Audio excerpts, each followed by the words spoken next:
ठंड में गरीब का पेड़ घर। माधापुर नाम के गांव में कविता और विनोद अपने 2 बच्चों के साथ रहते थे। विनोद रजाई सिलाकर उसे बेचा करता था।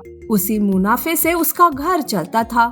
सर्दी के मौसम आने ही वाले थे, इसीलिए विनोद और कविता रजाई सिलाने के काम में व्यस्त हो गए। उन्हें रजाई का नया ऑर्डर भी मिला था।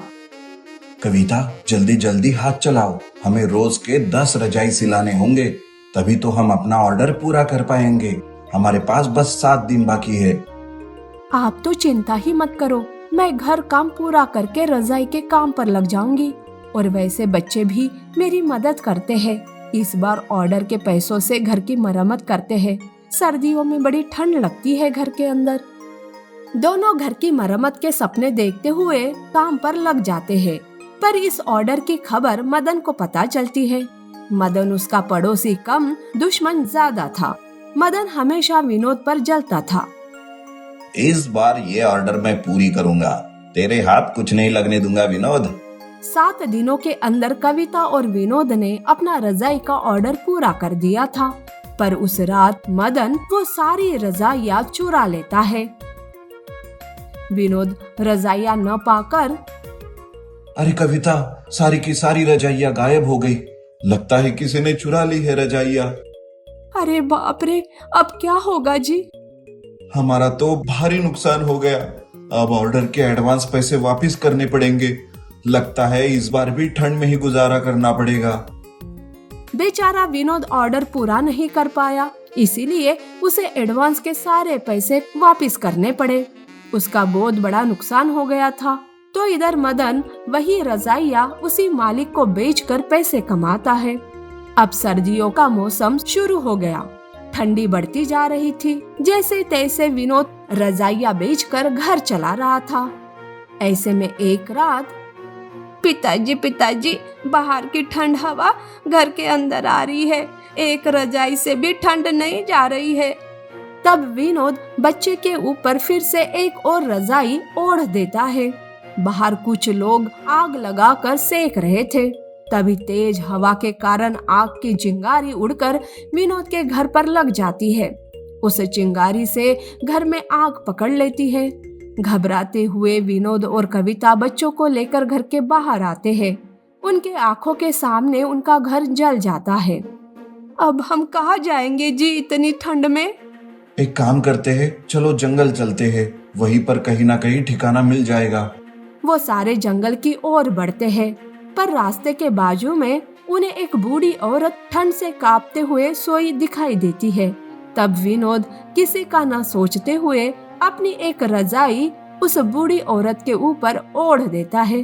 अरे ये क्या कर दिया आपने? हमारे पास ये एक ही रजाई थी और वो भी आपने दान कर दी। अरे कम से कम बच्चों के बारे में तो सोच लेते।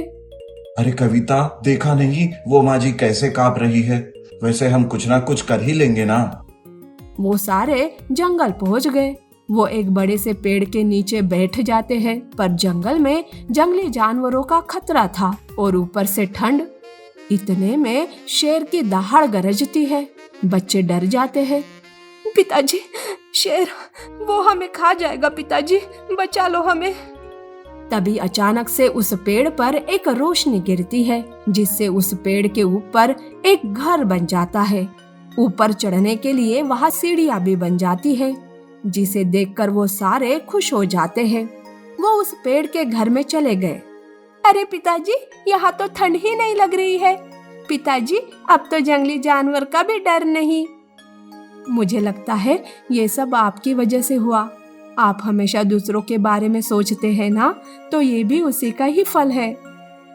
उनकी रात अच्छे से गुजर जाती है। दूसरे दिन विनोद गांव के जमींदार के पास ब्याज से पैसे मांगने जाता है। तब जमींदार, विनोद, मुझे सब पता चला। देखो विनोद, मैं तुम्हारी मजबूरी समझकर तुम्हें पैसे दे रहा हूँ। इन पैसों से दिल लगाकर काम करना, पर हाँ, मेरे पैसे वापस करना भूलना मत।